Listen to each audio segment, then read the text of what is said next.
those attending and also to our viewers watching live on the Council's YouTube channel, Hillingdon, London. This is a meeting of the Resident Services Select Committee. My name is Councillor Bridges and I'm Chairman of this meeting. Key role of this committee is to monitor the performance of local public services within its remit and to hold in-depth reviews on topics of resident interest. We engage with a range of external witnesses in our activity, which can include community groups, residents and subject matter experts. Where we identify areas for change or improvement, we make recommendations to the decision-making cabinet. Details of the business being considered today are shown on the agenda, copies of which are accessible on YouTube underneath the broadcast. Please note that members of the committee will also be using tablets and laptops to view the agenda today. Some quick housekeeping rules before we go on to our main agenda. We're not expecting a fire alarm this evening. However, if one sounds, please follow the officers to the fire exits and out of the building to the designated meeting points. And for those in the room, please switch any mobile devices to silent before the meeting starts.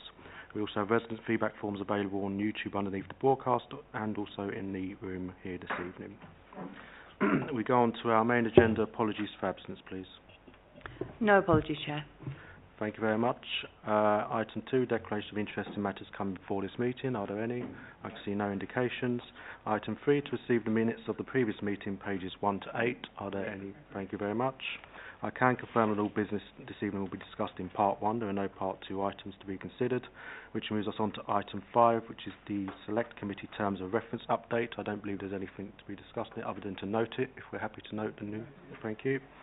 Item 6 is the 25 to 26 budget proposals for the services within the remit of the Resident Service Select Committee, pages 17 to 36. And I'm pleased to introduce this with Richard Ennis, who will be discussing on tonight's item. Thank you. Thank you, Chair, and it's a pleasure to be here with my colleagues from the corporate team and a number of the finance team that are here as well, really. Notwithstanding the fact that it's really important that this is about the resident services area, I thought it'd be helpful if I, as I've done at the other select committees, really, given the importance of these select committees to us in feeding in comments to for the Cabinet to consider, really, just to give an overview of where we're at in terms of our position. These are incredibly challenging times. There are a number of national issues that we're trying to deal with, and Hillingdon is not exempt from those issues. But some of the problems that we're trying to resolve really impact pretty much local government as a whole, and it's important to recognise that. And those areas include some of the areas which you will talk about tonight, particularly around temporary accommodation, around housing in particular, and those are national issues. Governments, successive governments have endeavoured to achieve the delivery of 300,000 homes per annum. That was the target for the previous, and indeed the current government, or I think the current government expresses it as 1.5 million over the five-year period. That's a significant number of homes to build. It is 1969 the last time that the country achieved, or England achieved, over 300,000 homes. So housing is a particular issue, and it's a particular issue in terms of affordability as well. Many of you will remember the Help to Buy scheme from the previous government's time. That Help to Buy scheme no longer exists. So I think there's the cost side of these things, but we also have to think about and consider affordability, which is a very significant issue, particularly with the rental market and the shortage of homes because of that supply and demand issue, in particular around TA. But Dan Kennedy will say, I'm sure, a lot more about that, as will Carrie Whelan, in terms of the delivery side. We've been drawing on our reserves as an authority for about the last over 5 years. I think we're quite clear, and the Cabinet are quite clear, that they want to rebuild those reserves. They're also incredibly keen that we are transparent in our position. I think that's important for us as well. One of the key points made in the Cabinet report in December is that we are in a very low tax authority, and therefore residents pay less than a number of our neighbouring authorities. Certainly in Outer London, when you look at the 14 Outer Londons that we compare against, we are the lowest. We are considerably lower And it's probably not right for me to name some of the authorities, but you will have seen in the pack the comparison we've done to other authorities. You will see we are considerably lower than some of our neighbours. So that is an important point to recognise, because the upside of that is clearly we are keeping more money in residents' pockets. The downside is obviously that's less income for us to spend on our services. So these things work in different ways as well, really. The settlement was higher than we estimated by about 3.8 million. That is good that it went the right way, but I have to say, in the scheme of things, that is relatively small sums of money given the scale of the challenges ahead of us. We are an authority that spends in excess of £1 billion across our respective different areas. So that is fairly small beer. We have not had confirmation of the national insurance sum. You will know that the government has increased national insurance. The statements given were that local authorities were in the group that were expecting to have that fully met. It was absent from the December settlement statement we got. My guess is that is because a number of other organisations made representations to government, and therefore government is considering those reputations. The risk, therefore, is the sum of money gets spread thinner, and therefore we may not get as much as we would have wanted to get. The other risk to us is clearly around some of the contract areas we have. If private sector contractor business costs go up, there is a risk that those costs are pushed onto us. It is incredibly important that we are not the body that picks up the tab for budget fiscal decisions, and we have to maintain a position that it is not our role to pick up those costs. They should not be passed on to us. Those who contract with us have to work out how they will operate more efficiently and not just pass those on. I think those are probably the key points. Interest rates are hurting us at the moment, as you know. Long-term gilts are causing some problems. That does mean that when we look into the world of financial instruments, which we will do in terms of helping with our supply side on housing, that the costs of any deals in those financial instruments get more expensive because long-term rates are we're touching 5% yesterday. I'm not sure where they are at the moment today. I shall check that tonight. What goes on in the economy and what goes on with business really matters to us, because if business fails, then that hurts us significantly. And I think that's the only other point I would make. We are running very tight to the budget. We have a cabinet on the 13th of February, and then we'll be recommending to, or cabinet will be recommending to full council on the 27th of February is when we'll set the final budget. But the comments of the committee and question committee will be incredibly helpful for us as we go into that final bit of the process.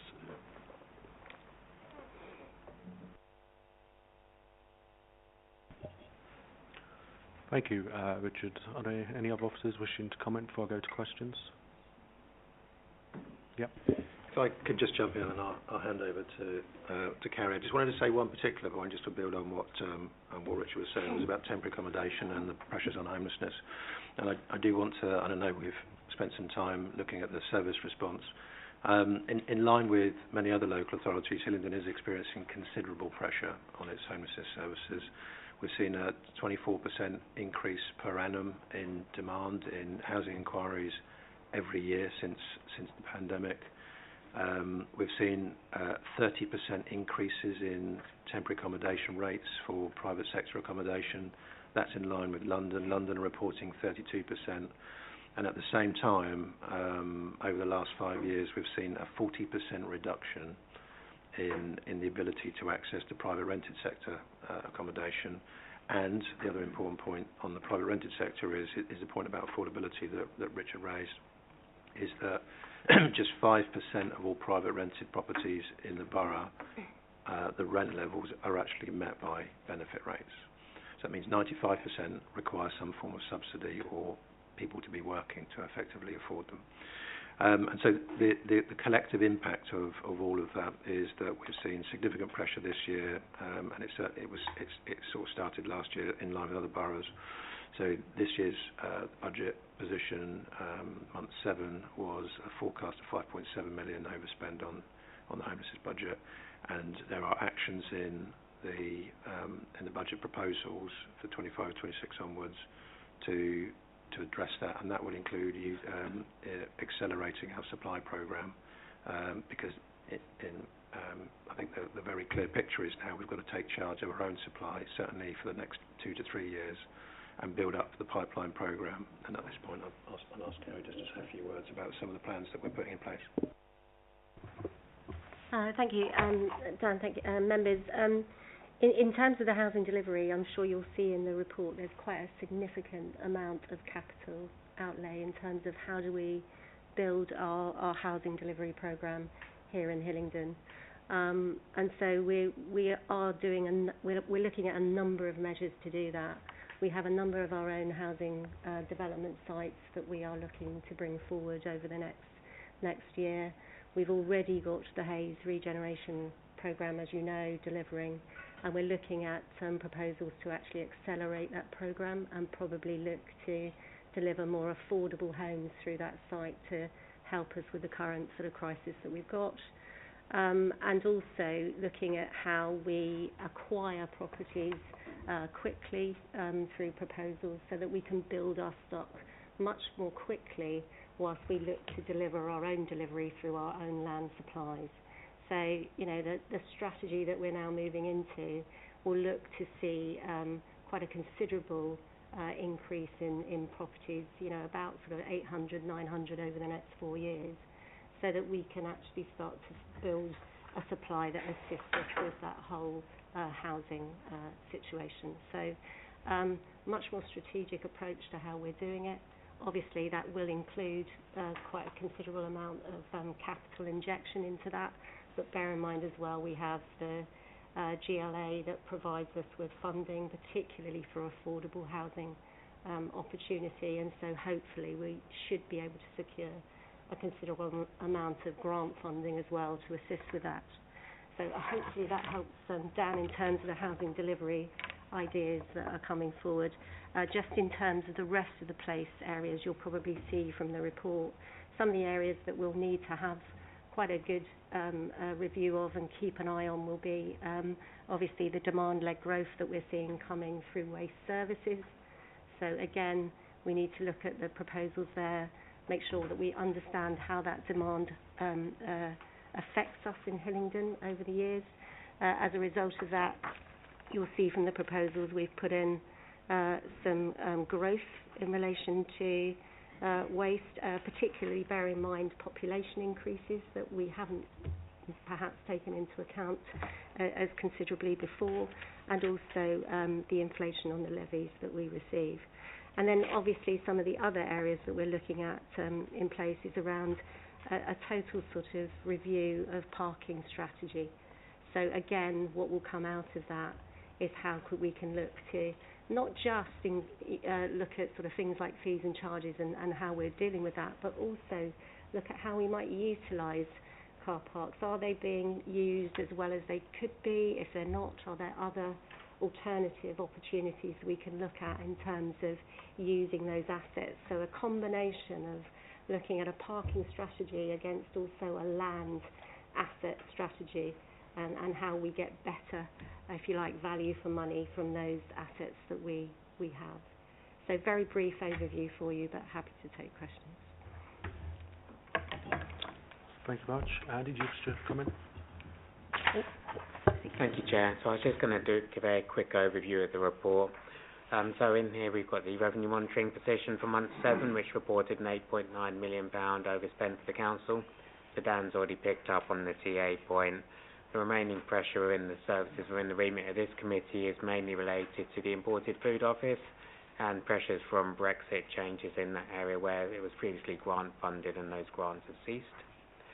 Moving on to the savings programme for this year, there's 3.7 million of savings within the remit of the committee, 2.8 million of which are banked or on track for delivery.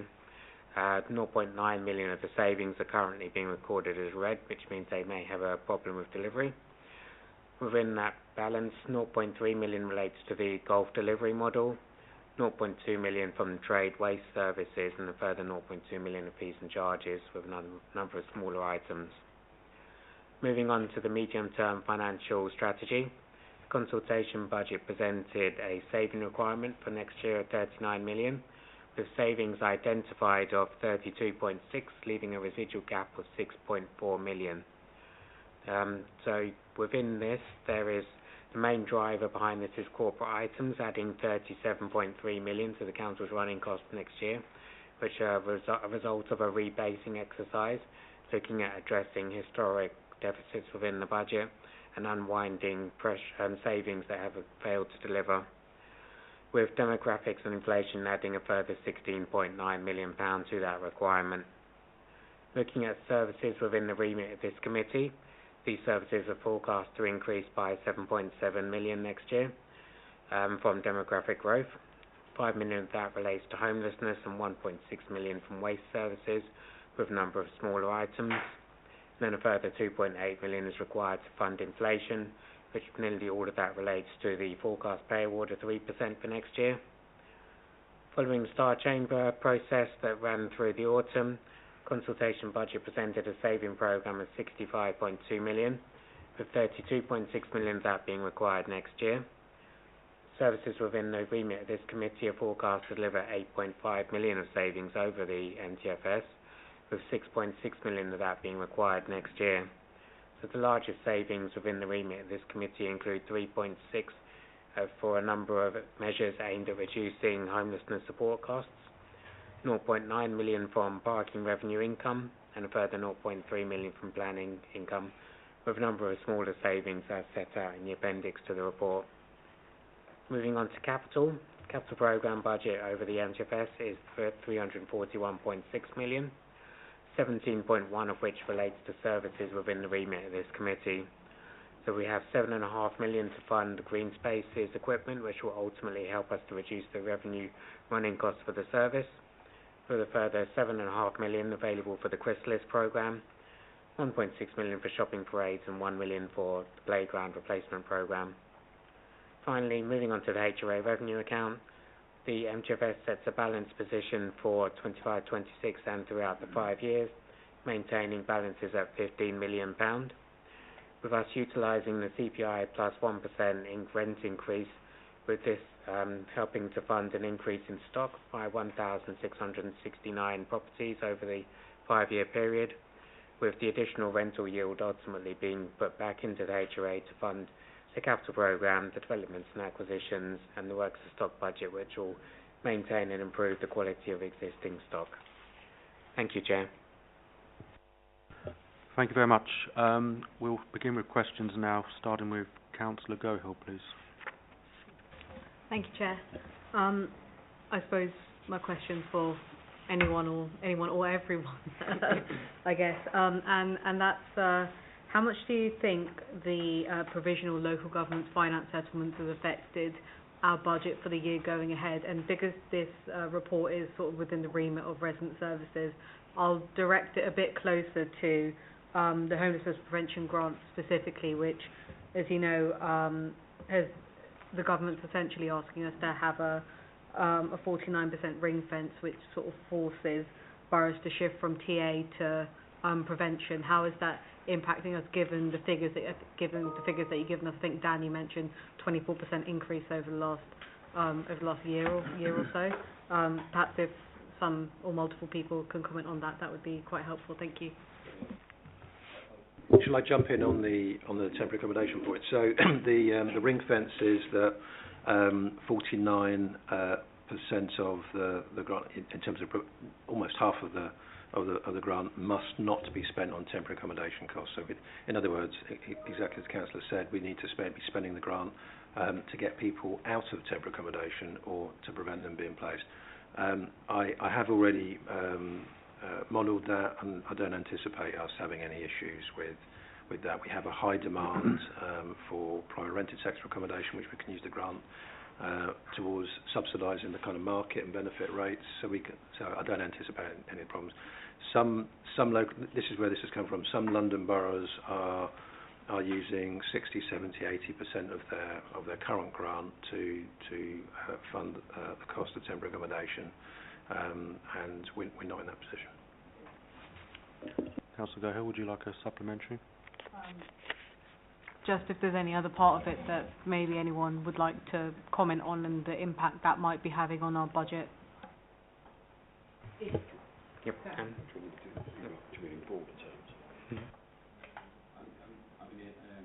When I was doing the introduction, in terms of our settlement, although it's not quite finalised yet for the reasons I was saying earlier, particularly around the sort of national insurance that was absent from the settlement. We've got about 3.8 million more than we estimated from the settlement, but it's in terms of our turnover number, it's not a big number. It is good that it went the right way, but we've certainly not seen the sort of increases that you would have seen perhaps in some of the other core cities. And if I look to some of those in the north, they will have fared far better. Even some of the London boroughs did receive some grants to deal with the pressures, but we unfortunately weren't in that position. I do think we are probably in the area of territory where we are going to have to help do things for ourselves. Self-help is the best form of help. I do not think, and it's not for me to repeat what's going on in the news, but clearly there are significant challenges in public finances at the moment, and it does not suggest, given where things are at the moment, that we are going to get sudden windfalls. Indeed, most government departments are going to be asked to make significant savings. Local government has not fared well in the past in that sphere. I think it would be an optimist that thought we were going to fare well going forward. So I do think there is an issue about we need to sort these things ourselves out. We have a big savings programme, 33 million next year. That is the biggest programme that we will have faced as a council, and that's in order to make sure we meet the policy objectives as set to us and set out in the Cabinet report, which we took in December, and most of which we would expect to retain. And we've got 17 million to save the following year. If we can do both of those things, I think we put the council in a good position. But they are big asks. I have built in some contingency to the budget, but again, I would say this one night. We spend a lot of money. It doesn't take. The only certainty is uncertainty around what's going on in the world, and it doesn't take many big shifts for us to come out and have to use those contingency sums. So my strong advice, and I don't probably need to tell them because they're pretty strong anyway, to the Cabinet, is to maintain those contingencies really, because some of that we could, in essence, if we can hang on to it, start to rebuild that reserve position to give us a better cushion. Our reserves are too low. We know that, the Cabinet know that, and that's why one of the policy objectives set out in the Cabinet report is to rebuild those. That is the recommendation. I'm reasonably confident, but it's not for me to fetter their discretion, that they will make as part of that February budget. Thank you. Councillor Gardner. I may not have seen anything related to this, but this is related to housing. We get quite a few people coming into housing reception who come via Heathrow. Yeah. Do we get a whacking great sum of business rates from Heathrow? I can see by your face that the answer is going to be no. But surely they're responsible for things like that. I mean, the upkeep of the roads, etc., etc. Well, who's going to answer? I'll do a bit, and then I'm sure Dan will tell you a lot more than me, particularly as I've only been here for 4 and a bit months, I think. But look, Heathrow, it's got different sides, hasn't it? Clearly, it's a big employer and has significant impact in respect of that. But there, lots of noise issues and parking issues, and Cabinet took a decision around taxi parking and so on, quite rightly at the meeting last week. We do not get compensated enough. Lots of there is lots of turmoil in the world at the moment, and families who arrive here, we have duties to house. It's part of the pressures that Dan and his team face and the council face on temporary accommodation. We are not compensated anywhere near enough. The boroughs that tend to take the biggest hit, and it is disproportionate, are ourselves, Westminster, Hounslow and Croydon largely are the four that take that particular pressure. There's probably one or two others as well, really. We are heavily lobbying government. Indeed, the leader of the council has written into the Home Office Secretary of State in order to raise these points. Really, we do not believe we are compensated adequately through business rates as well. A lot of the business rates that we keep are significantly lower than we think we ought to get. So there are tariffs taken off us from us that government takes a lot of our business rate money. The GLA takes a lot of our business money. There are various other levies on it, and we are left with a percentage which usually ranges around that 15 to 18% of what we keep. So we are also lobbying hard, and I think it's an important point really that cross-party lobbying in respect of our proportion of business rates will be helpful, but I certainly know that the leader is on this issue very significantly. We've just done our response to the settlement agreement, because again, on a broader point, not just on the sort of Heathrow and the temporary accommodation point, we are disproportionately affected because we are a low tax borough. And again, government makes assumptions about tax levels in calculating how much grant and sort of it's going to give you. And again, we will argue strongly against that point as well, because we think that is an unfair impact that the settlement has in respect to this authority as well. So yes, so there's the point about Heathrow. There's a broader point about how the model works. There is meant to be a review of local government funding that will take place, but you all know we haven't had a spending review. We've had a spending round, a 1-year settlement this year. The expectation over the next few months is that government will work up a 3-year settlement for us. That is helpful, because a bit like business, we want certainty in local government as well. I have to say I'd like certainty on a bigger number than I suspect we'll get, because a certainty on a difficult settlement is probably not as good news as it would be. Carrie. I just wanted to add really to that in terms of the looking at this from an economic growth perspective. So certainly some of the work that we've looked at recently is looking at those top 30 business rate payers. If you have a look at those, they are predominantly in either Heathrow or the airport business. So there is that opportunity to look at how we work more effectively with our partners through building sort of inclusive growth within the borough. The other just useful information, we have now started to work very closely with Heathrow. So we have built a sort of partnership arrangement. It's just been started over the last couple of months, where we are looking to find assistance and support in terms of, and some of that is monetary support, in terms of how we move forward with certain community, if you like, functions across the borough. And indeed, one very good meeting we've had is about how they can support us with the current difficulties we have, for example, with the taxis and the parking issues around Heathrow that affect our residents quite badly.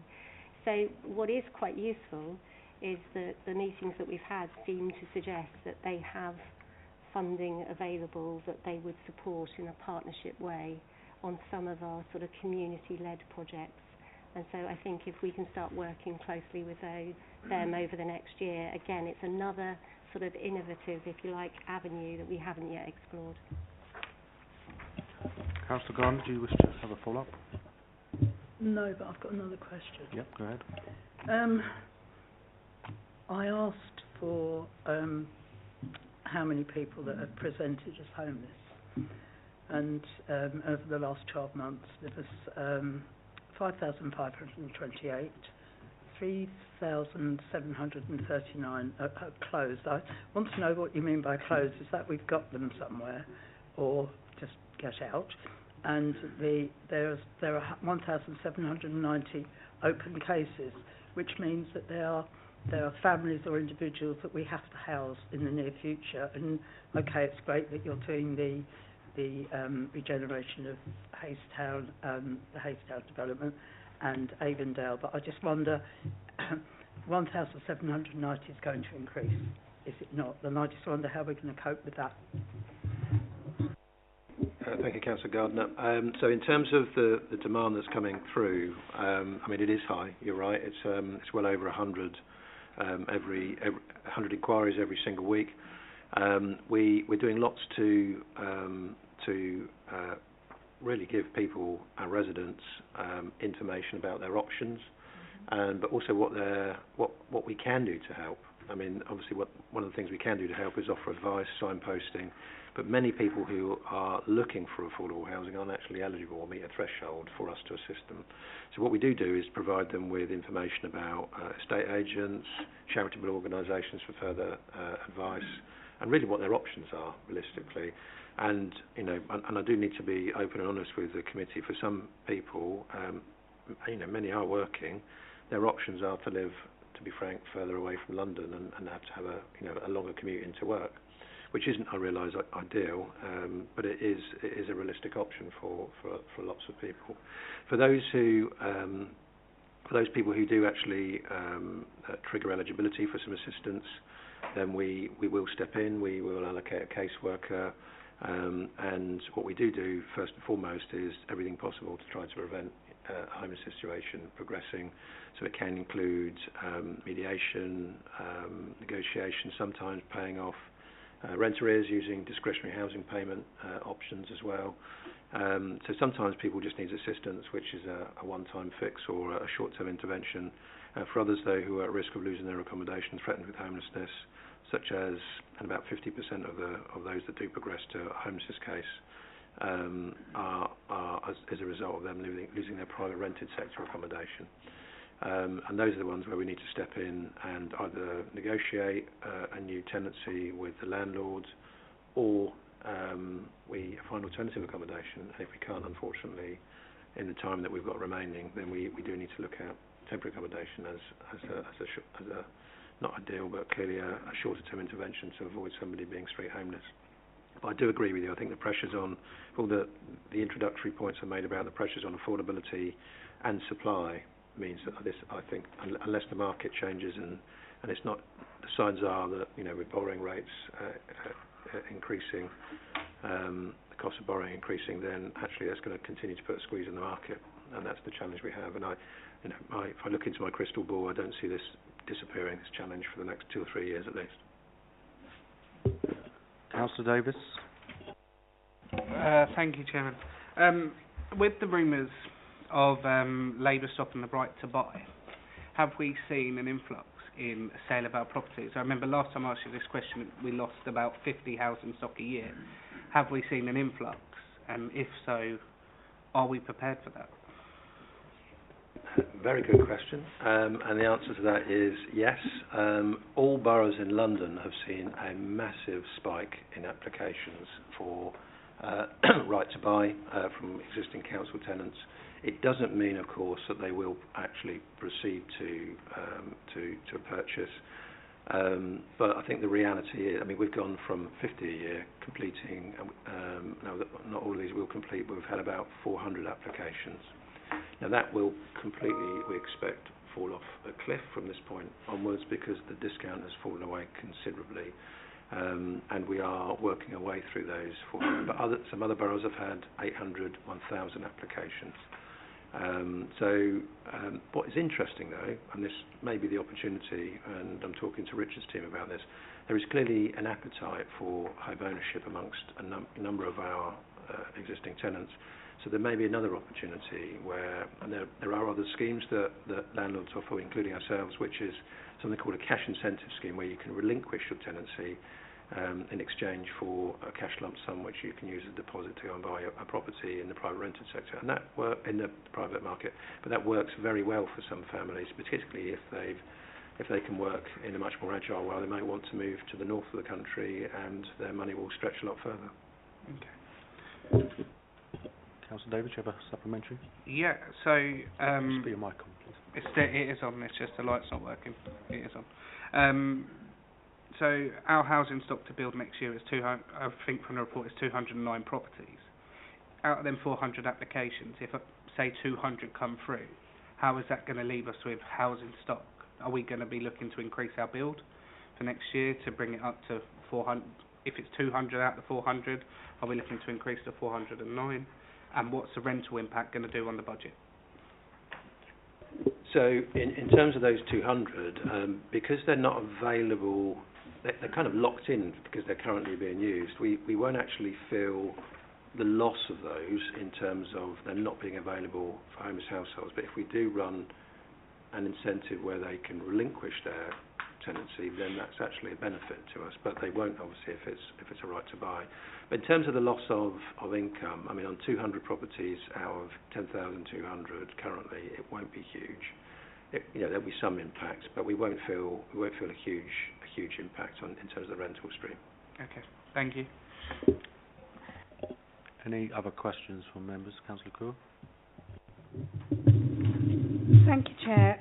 I just wanted to know what happens if the savings that we want to realise are not realised. What are the contingency plans in that scenario? So be it DSG or risk crystallising, as it says. What concrete steps are we taking to avoid that? Say on page 23, where it says it is Council's responsibility to ensure strong financial management to avoid risk crystallising. If the savings are not delivered in broad terms, EFS cannot be ruled out. And then there is one on page 25 where it says the Council has a significant dedicated schools grants deficit. Should the statutory override preventing it from affecting reserves be withdrawn, this would result in general reserves being negative. So what are we doing to ensure, or do we have any steps to mitigate these outcomes?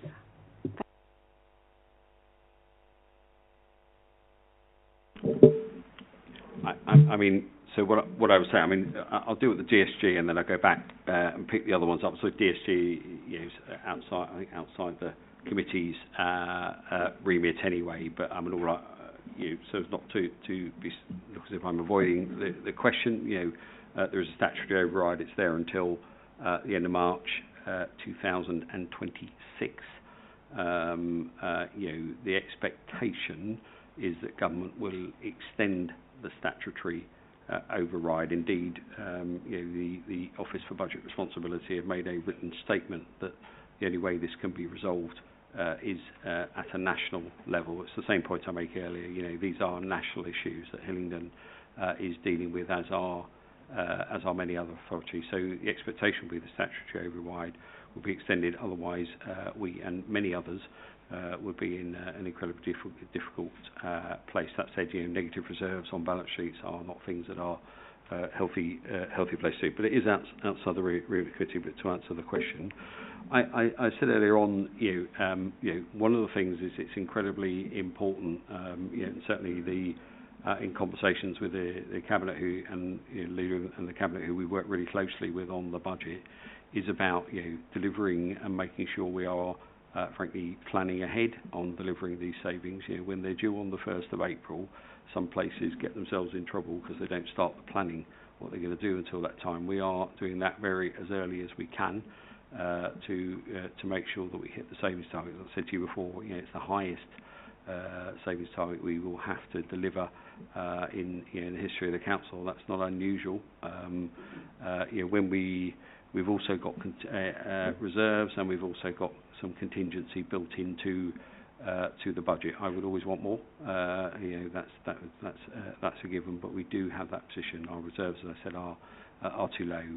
When I do the budget for February, I'll make what's known as a Section 25 statement, which the council has to take account of and vote on, which is an assessment of the risk in our budget and the robustness of it. So, I will make a statement when that February council budget report is set.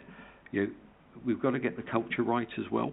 It's got to be a culture where living within the budget is what we want. That's certainly the strong steer that we are getting from the cabinet, and it's certainly the strong steer within the management team as well. That we've got to get that culture right in living within our means. As I say, I do not see a knight riding over the hill to help us. We have got to make sure, whilst we are dealing with a number of national issues, and Hillingdon is not exempt from them, we're not an island, that we are doing as much as we can to help ourselves. I take a fairly hard view with when we get people coming forward saying they're not able to deliver the saving and ask them to deliver something else instead. I also think we've got to look at spending other people's money rather than our own as much as possible. So working in partnership with others can often drive better value, using grants and making sure we are the first ones at the table, whether it's central government or the GLA or any other body is important, and also working with the third sector is important. If there are cheaper models to deliver, we should make sure that we are astute enough and not overprotective about the model we work on. If we can find others who can do it more efficiently, we should push to do so. So there are a range of things that we would apply as a public sector body in the same way any business would. But I think the focus and the culture and the leadership of the organisation is incredibly important to make sure that those things happen. Councillor Core, your supplementary.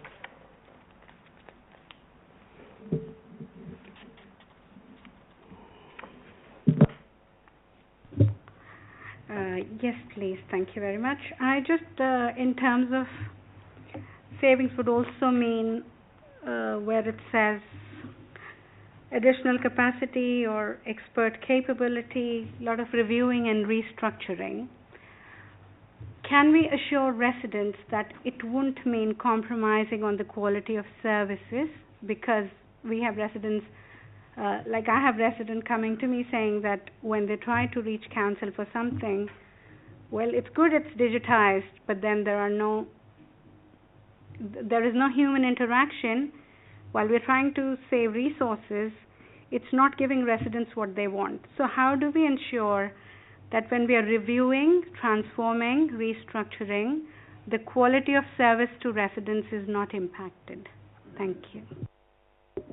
I'll jump in on that one if I may. So, whenever we develop proposals for service change, which includes moving a number of our services to a sort of digital point of contact or digital engagement, I mean the overwhelming sort of benefit is that residents can access and transact with us at times and in ways that's convenient to them, and that is the over kind of riding benefit. And a number of residents have said to us actually that they prefer to work in that way, rather than say than ring the council and wait on a call for a response, and then be sent a form and then they send it back and so on. So it can speed things up, and it's a lot more convenient. So I think I think in balance, it's the changes we've made, particularly around investing in digitising and improving services that way, is for the greater benefit and the longer term benefit of services. But you're right that it will, others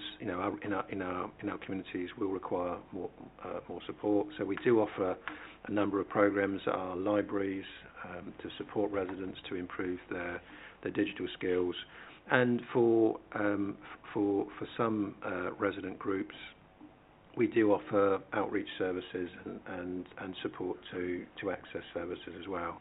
And I'm not going to pretend and sit here and pretend that we get it right and it's perfect every time, because we've had to learn and continue to improve our services working with residents. But we do very carefully map and model service changes. We understand which residents are using our services, what's the age profile, what's the ability, early communications and engagement, and so on. But we're very much open to learning and improving how we do that. But I think in terms of digital access and self-service, it's made quite a difference for our residents. Councillor Smallwood. Thank you, Chair. I'd just like to start on how zero-based budgeting, which has been something the council has, a rabbit hole the council's gone down in recent years, has impacted this resident services service in particular. And also, I recognise that this is kind of like getting you to potentially, as senior officers, mark your own homework, but I think it's important, and if the Chief Executive was here, I would ask him how senior officers, away from you, Richard, because obviously you're in charge of finance, are being held responsible for the budgets within each of their portfolios, so it doesn't all just come down, not just onto you. It's sort of a cross-council, cross-cutting exercise rather than just on the finance team. It's probably between Carrie and I, isn't it, really?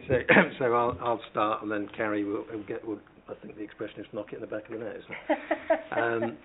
So, I mean, I think what I will say, and I say this completely sincerely, that we have been challenged as accountable corporate directors, and equally we've challenged our own teams. And when I say challenge, I mean constructive challenge, as in why do we do things a certain way, or what's the legacy arrangements, and when we've all heard it, haven't we? We've always done it that way, or we're locked into a contract, and whilst that was maybe right at the time, actually it's ripe now for review, and there's very different ways. And when I say there's different ways of responding, it's we've tended to, not always, but we've tended to commission services or work in ways which focus on discharging service responsibilities. And the real value and the challenge that we've all had is how we work across services. And that, for me, is joined up commissioning, joined up pathways. It doesn't take a rocket scientist to work out that actually with closer working together across teams, you can actually have a very much more effective early intervention that prevents needs from escalating. And that for me is, I think, a significant takeaway is changing, and Richard said it earlier, is the culture. It's changing how you think about responding to a need. And how do you work together collaboratively across frontline services in a much more constructive way? And the other challenge we have, so that's in the kind of the forward look, but the other challenge we have, and actually when I say challenge, I mean support as well from Richard's team, is particularly around, for me, very complex budgets like temporary accommodation, is actually really refining and developing our forecasting model, and so that we are now at a position where I can tell you down to the pound how each action now will support the budget management, and that, just to offer some reassurance, is also subject to challenge tomorrow from the Chief Exec and the Corporate Director of Finance. So actually it's an ongoing, it's not an event, actually it's a regular occurrence, and the Chief Exec's been very clear with the corporate management team that whilst we need to be collaborative, there needs to be challenge, there needs to be some grit in that oyster so that we get the best and we work together. At that point, I'm going to hand over. Well, I think you've probably said most of what needs to be said. I think some of the other areas that we're looking at, and I think Richard alluded to it earlier. Those savings, when they go in, and if we have difficulty or challenge in trying to meet those savings, then it's been made very clear to the teams and to ourselves that we need to find alternative savings. I think also linking back probably to the previous question, some of the work that we're doing around transformation, some of the information that we're now getting in, we're starting to see a lot more data. And when we've got that data, really up to date, it's enabling us to look at trends, to be able to see issues earlier, and to be able to plan for how we might deal with those, forecasts that we're going to see in terms of that. And a good example of that has been the work that we've done in partnership, Dan and I, working on both housing need and therefore housing supply, and how do we get to a stage where we have a much more robust response for that in the latter years coming, when we've got more stock that we can build. So, the other issue as well, again touched on, is looking at the operating models and looking at that much wider strategic overview of certain areas. So not looking at individual parking issues, but looking at parking as a whole, looking at how we have been operating and whether we can operate more efficiently. So things like you've probably seen in the report, areas where we've been using revenue-based solutions for green space equipment. Is it better for us to buy it so that we can actually save on that revenue cost? So lots of opportunity for us to look at operating models, work more closely together, and hopefully build in those efficiencies in terms of a more strategic response to the budget. But rest assured, Richard will hold us to account. Councillor Smart. Thank you, Chair. Slight change of tact to look at housing and grants. On housing, could I give a little bit more information or a little bit of detail? The Council obviously allocated £592.9 million in the medium-term financial strategy or forecast or whatever the right terminology is. I'd like to understand how much of that is for sort of acquisitions, how much of that is projects that we're building, the kind of work we do to maybe turn around to a resident and say if they're selling their house, would you like to sell it to the council, and sort of like a breakdown of in that 592 million over that period of time, how that kind of breaks down. Not necessarily exact, because that would be unfair, but kind of a rough estimate. And then the next thing is around fees and charges. And Chair, I'm sort of blending two here carefully. What good examples are we taking around fees, charges, grants, external money that we can get in from various other sources, whether it be the GLA, the government, HS2, charity sector, etc., etc. What are we actually doing? Because I don't see anything in the budget of like targeted numbers or the amount we expect. If I've missed it, I apologise, but there is a reference to, I think, sponsorship for Christmas lights, and I think beyond that we don't see very much more. But I think there is a whole host of various things, from sponsoring Christmas lights to action plans for flooding that could be used. Apologies, I've slightly gone around the houses there, but I think it's an important one to try and understand the amount of money and the kind of targets we're setting ourselves to raise. Do you want me to take the first bit, Dan, on the capital? So in terms of the 592 million, so that's spread over 6 years. That includes 24-25. We do have a number of development acquisitions already in train. So we recently purchased the HBH3 site, and we've also agreed on Useley, so we've got 2 sites at Useley, and then we've also got Grays Road site. So all those 3 are progressing, all in about 40 million each. So the HBH3 lands in 24-25 and is already being occupied, with the other 2 being progressed as the development progresses. We're also looking at Uxbridge Road regen as well. And then on top of that, there are further sites still to be worked up. So if we look at all the sites across the borough that are within ownership of the HRA, we think that we could probably build about 1,400 homes on those. So we've got this built in over a 10-year period, because we still need to do all the due diligence on the planning applications and what is right for those sites. So an element of this is locked down against existing developments and acquisitions, and an element of it is still unallocated. So we are still looking at the best way to how we're going to spend those unallocated funds, what we can do to accelerate bringing stock online to support TA and to support general needs and housing in general. Thank you.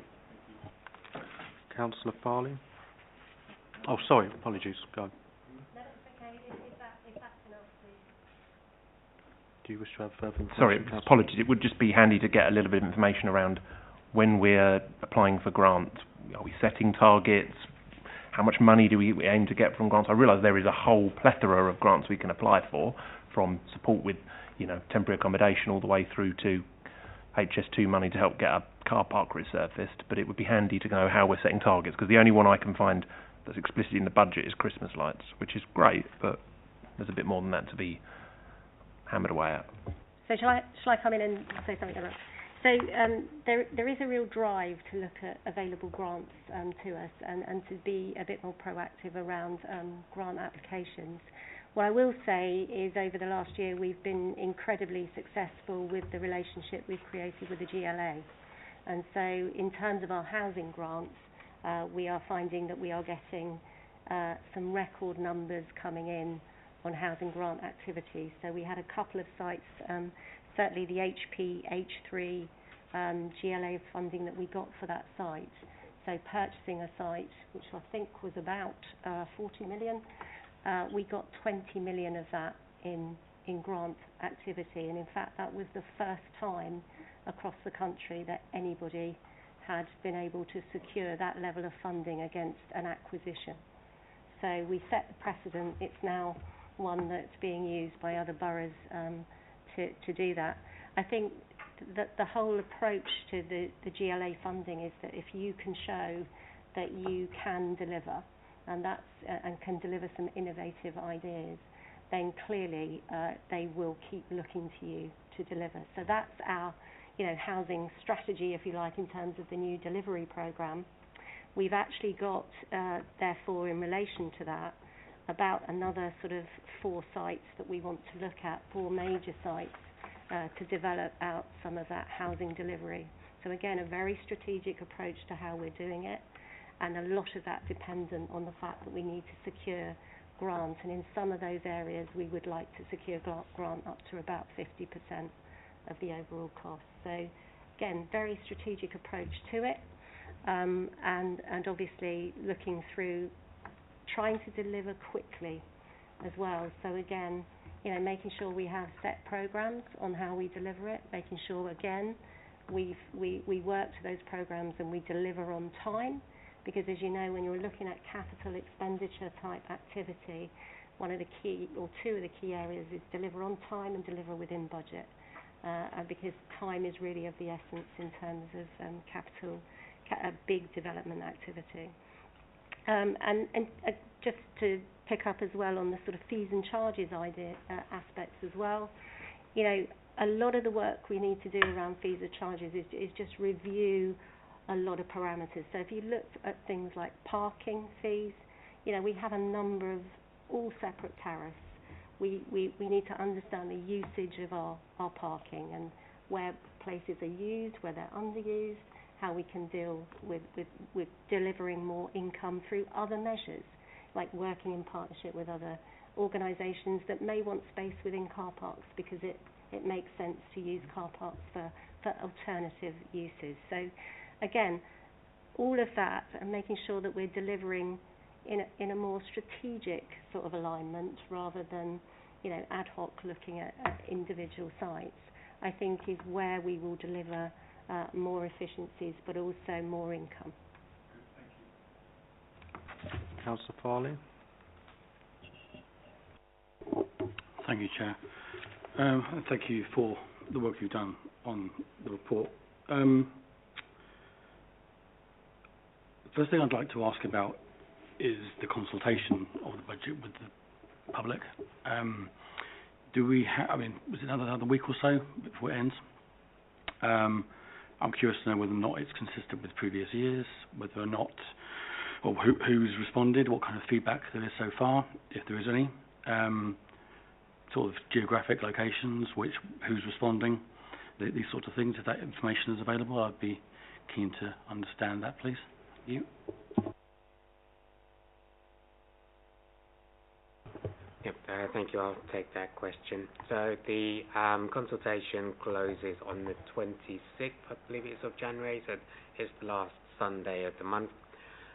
So far we have had fewer responses than we've had in the past. Most recent update, which is this week, we've had 38 responses. So geographically they're fairly spread across the borough. Just checking now. So the vast majority of them are in the UB3 area, and we've got some in UB10, HA4, the main 3 kind of postcode areas where we're seeing responses coming in.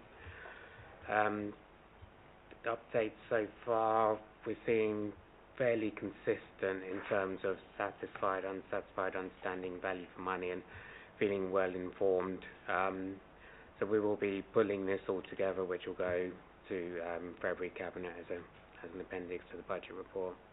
But yeah, so far 38 responses, which is lower than we had last year. Thank you. Councillor Farley? Well, we obviously not. I mean, I'd also would like to know about in terms of what kind of entities have responded. If they're individuals or resident associations, that sort of thing, or businesses indeed as well. And I'd also like to ask, on page 24, paragraph 23, you've listed out some risk factors in the assumptions. Have you rated them in any way as to what you think is the sort of the highest risk on assumptions in the budget? Does that sort of exist, and could you let us know what those are? Yeah, thank you, Councillor. So in terms of your first question, all 38 responses are from individuals, so we haven't had any responses yet from organisations. So looking through the risks that are identified, we are yet to do the review where we set out what we think the Council requires as a minimum balances level and maximum balances. So that will be done ahead of February Cabinet. So at that point is when we do the analysis of each risk that we've got identified, and then kind of assign a value to it, and then that will then determine for us where we believe our minimum maximum balances should land, and that kind of also forms part of Richard's Section 25 statement as well when he reviews these items. Thank you. Thank you. I believe that's all members who've had an opportunity now to ask a question. I'm mindful of the time, so if we can keep the answers and the questions a bit more briefer now so that we can allow maximum opportunity for these levels of scrutiny. So, Councillor Davis? Mine's very quick. We mentioned about looking at tendering and getting in grants, etc. Are we going to put a dedicated team in place for that? Because I'm assuming that there's a number of grants that don't also fall under this committee that we must lose out on because we haven't got the people there looking for it. Is that something we're looking at? And my second question is, or statement, am I right in thinking that a number of our savings that we're putting into place, they're there to modernise us? For example, the stopping of using paper. That's a £1.2 million saving. It's not just we need to do it. A lot of it is it's time to look at modern thinking sort of thing. Thank you. I mean, I was going to pick up that one. Look, we need to modernise. We're quite still quite traditional in a number of areas. We've got if you look at the target operating model savings, we've got in which are 5 million in 25, 26, 10 million in 26, 27. Then we have a gap. Then we have another 5 following year, another 5 following year. This is we need to operate in a more efficient and effective way. I mean, I can say, as a resident here for last 35 years of my life, I can recall, having to phone the contact centre, and you get through, and then you get put through to another. You may or may not get an answer. If I want to use the service now, I can do it 24/7. I can go online. I can order my plastic bags to come to me. That works for me. But I do take the point that there are residents who still need a service that is different to that. I think it's important because not sometimes you get your friends, family, neighbours to help, but some people don't have that option and opportunity, and therefore we've got to make sure that we are catering for different areas. But we need to do things in a faster, slicker way. Changes in technology and quantum technology and AI and so on. Should not be bypassing this council. So we need to get more modern the way we work. There will inevitably be difficulties when we do some of that. Sometimes you do get a fall away and a dip, but you come back stronger in the changes. But we have got to modernise. We must have that programme to operate more efficiently and effectively. Because we need to do it to meet the targets that we're having to do in an environment where our funding is getting squeezed, not better. As I've said before, the economy is still in a difficult and sticky place, in a challenging place. I do not see government riding to our rescue on this. We need to help ourselves and sort ourselves out, because otherwise we'll be in difficulty. I'm happy to pick up the response on grants. In terms of the housing type grants, we do have a very good, very dedicated team in terms of how we apply for those grants. I think using, again, that operating model and looking at the new operating models we want to achieve, it would be good to probably follow that blueprint in terms of any other grant areas within the council. And so, again, how do we bring all of that grant activity together, bearing in mind some of that grant application that you make? There's some very sort of general, standardised wording that has to go in. How do we work really, really efficiently to get those grants in really, really quickly? But not only that, make sure that when we're putting those grants in, we're actually winning the money. So I think that's a key factor. Councillor Davis, do you wish to have anything further? Okay. Anyone else? Councillor Core? Thank you, Chair. I just wanted to understand that the 4.99% increase in council tax, I assume, is across the term, the 5 years term, where we want to get to 333.8 million. With Hillingdon's record of not collecting council tax is good, what are we doing to ensure that the collection itself reflects what we want to achieve? Thank you. And so the budget strategy sets out 4.99% per annum, so that's in each of the 5 years over the budget strategy. So at the moment, 24-25, the Hillingdon element of the council tax is 1,392 for a Band D, so that will go up to 1,462 next year. Then plus, obviously, you get the GLA precept on top of that. So Hillingdon does do quite well at council tax collection. We budget for a 99% collection rate ultimately over the life of the kind of the debt history. We tend to collect around 97% in the year in which it's due, and then ultimately collect a further 2% over the next kind of 3 to 4 years. So over a 5-year period, we tend to end up at that 99% rate as kind of set out in the budget strategy here. We offer things like the council tax deduction scheme to help support vulnerable residents, and then we also have the older people discount running, so there are kind of support mechanisms in there in place for people who may be struggling financially as well. So I think that overall that our council tax collection rate's quite good at Hillingdon. Yeah, I was going to say, this is not good. I mean, the collection rate here is having worked in a number of London boroughs and other places as well. Really, the collection rate here is good, and and we go, we don't, if you don't pay in year, quite rightly, we go make sure those who can afford to pay do so as well. Councillor Core? So will you go and challenge the newspaper reports which say that Hillingdon is the highest in terms of London boroughs where it comes to collection? Because it doesn't sound right then. Thank you. Thank you, Councillor Core. So we did write back to that particular news article, and if you scroll down to the bottom, they put our response at the bottom, which is a bit disappointing, that says that they've quoted the wrong number, and we have corrected that number. So why they didn't put that back at the top of the article is just disappointing. You should never let the truth get in the way of a good story, I think, is the answer to the question. We saw a piece of work by the journalist, and not for me to be disparaging in any way, because that would be inappropriate, really. But it showed, the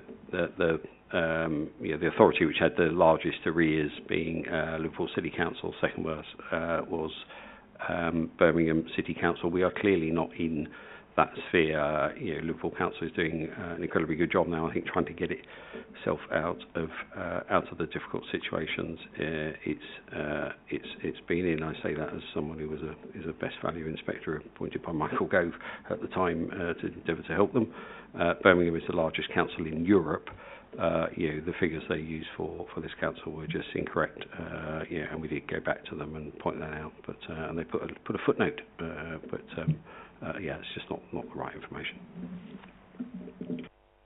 Okay, thank you very much to the officers for their presentations this evening, and also to members for their questions. If the committee is happy, I will propose this delegated to Democratic Services to form the comments outside the meeting between myself and the Labour leaders we've done previously, if that's agreed. Thank you very much. Those officers who wish to leave are free to do so. We're now going to move on to our next item, which is item 7, the review of the homelessness and customer journey review findings, pages 37 to 76. So at this point, I'll invite Liz to open this one and go from there. Thank you, Chair.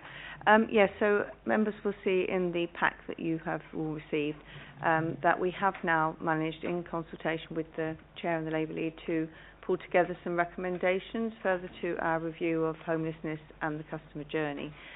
We've also engaged with Dan Kennedy on this as well to sort of road test the recommendations that had been proposed, and we've now pulled everything together into the document that you should all have hopefully seen, which was quite a long list of recommendations divided into different themes, and those are the recommendations that are now proposed for this review. I don't know if, Dan, you wanted to add anything about the recommendations? Thank you.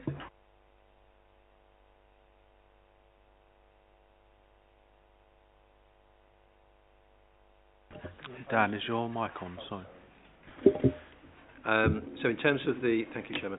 So in terms of the proposed recommendations, we've grouped them into enhancing the resident experience, managing expectations, and improving efficiency. And a strong thing that did come out was support to staff and training of staff as well. And importantly as well, and it was very strong in some of the witness sessions, what more can we do to strengthen partnerships and that joint collaboration, that joint working?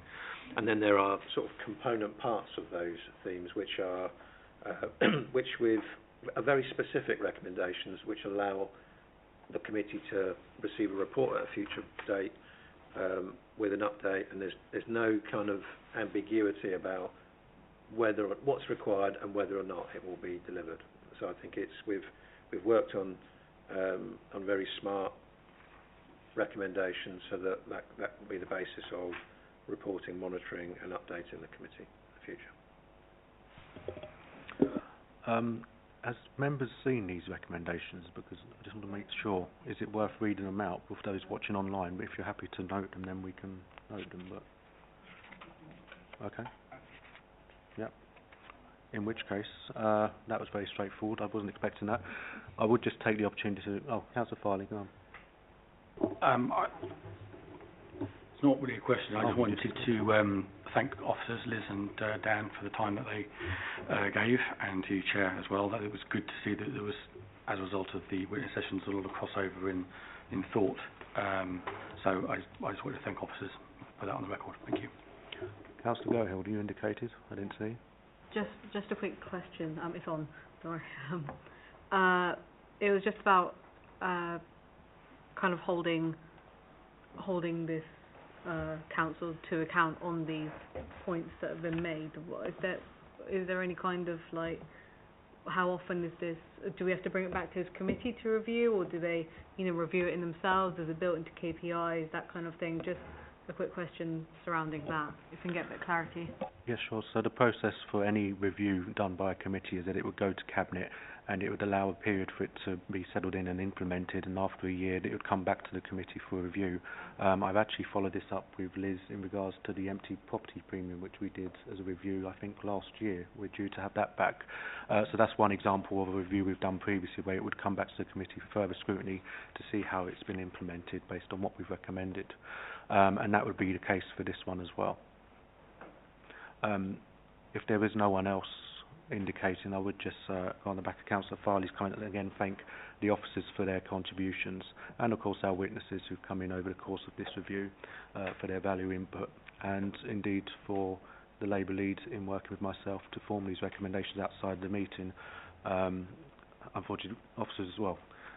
Those watching online and also some around the table may not have seen the hours that went in behind the scenes, but I can guarantee you there's a lot of it that goes on, particularly the officers drafting their thoughts and recommendations to assist this committee. So again, my thanks for that. Okay, in which case we'll go on to our next item, which is item 8, the forward plan, 77 to 86. Is that agreed? Thank you. And the work programme, pages 87 to 90. Also agreed, okay. Thank you very much. That concludes the business for this evening.